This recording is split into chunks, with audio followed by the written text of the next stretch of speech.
Michael. There's no way to stop this. Edge with the steel chair.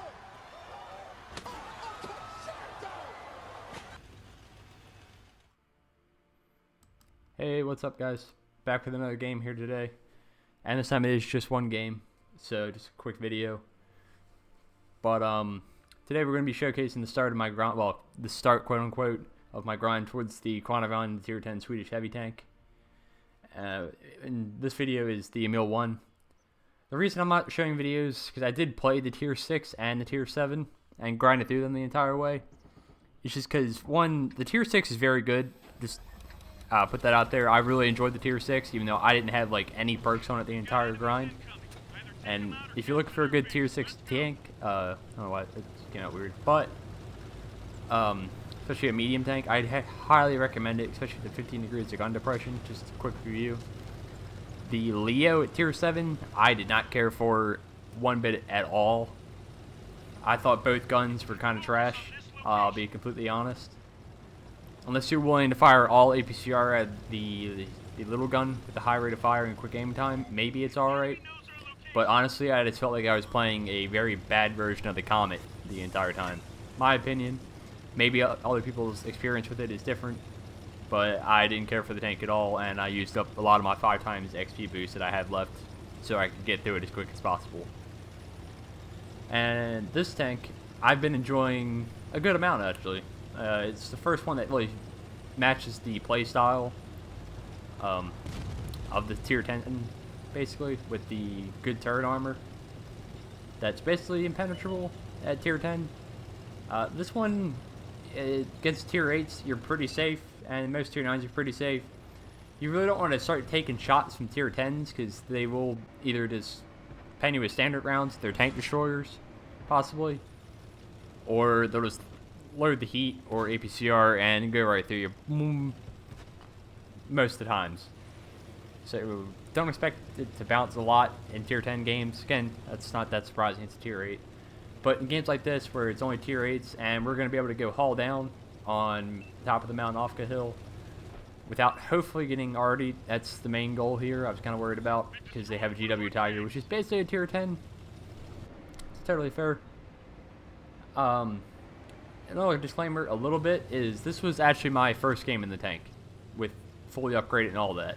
I had free XP up, so I don't have to do the stock grind on tanks most of the time. It's something I like to do. I'll grind the whole tank and just kind of leave that free XP there so I don't have to play this thing stock. And it's just something I recommend.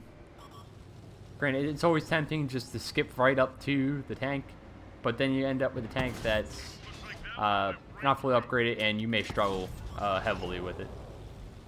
So I just decided to grind out the entire Leo, even though it was kind of painful. But the reward is we get to play the tier 8 fully upgraded right away, basically. So I think that's worth it, even on tanks that aren't as favorable. And unfortunately, I think we're back into the GW Tiger, shooting the 5100 and take about 200, a little over 200 splash damage. Not the worst in the world, but I'm worried about getting hit by already in this thing, mainly because it doesn't have much in the way of side armor at all. If you're trying to bounce shots in this tank, you got to keep your armor pointed towards them squarely, basically.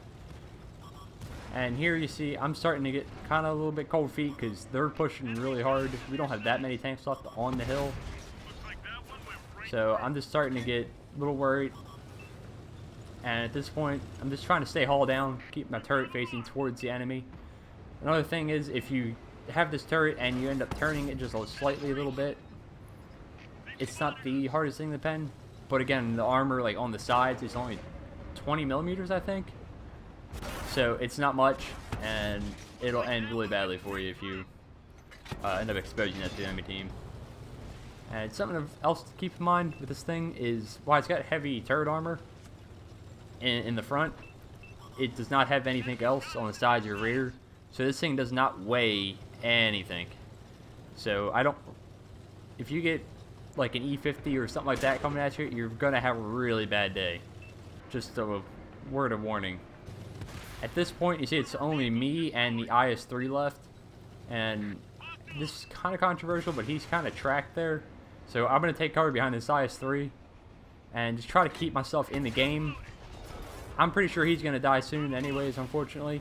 And now you see we're against about like 7 tanks. But I still have 2 TDs, an arty, and a medium behind me.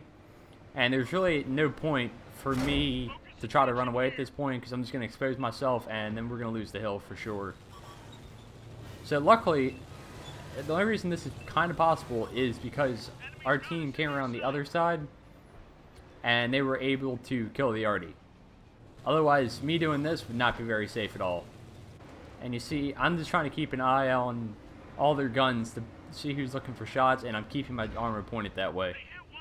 And this IS-3 is providing good cover for me to keep Paul down. He's hiding all my tank, basically. He's being a good dead teammate. And unfortunately now we see the T-34. Now he's going to put a shot into us, and that's unfortunate.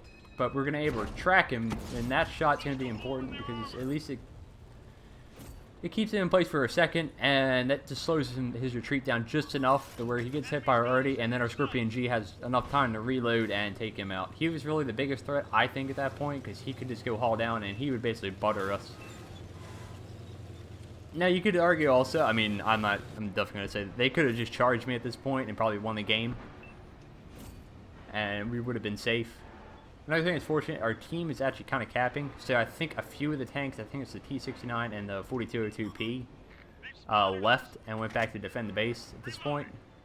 I guess the Pershing doesn't want to live anymore, so he's just going to poke out and just drive straight out in front of our gun, which is nice.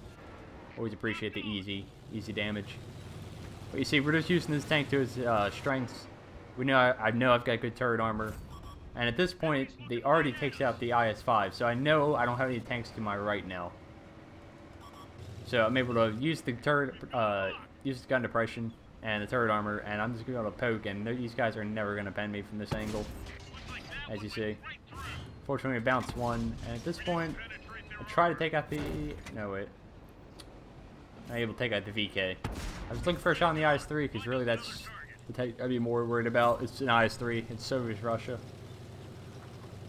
But you see, we're able to hold the line here just because we have some good positioning and some ineptitude on the part of the enemy team. There's no doubt about it. It's always good when that happens, though. And we're able to just farm them and just keep them in spot and lit up for our TDs and stuff in the back.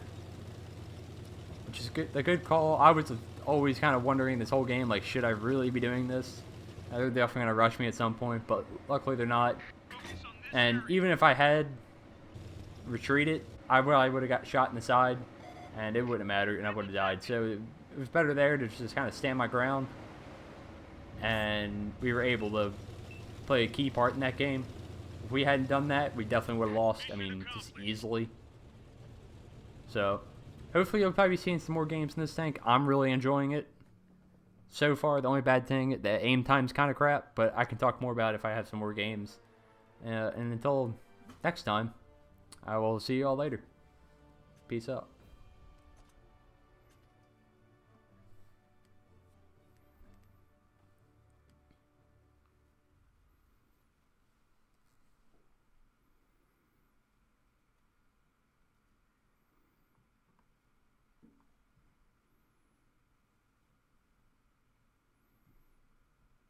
And oh, by the way, enjoy the new outro. It's very hazardous, let's put it that way. But alright, that's it, and I'll catch you next time for real.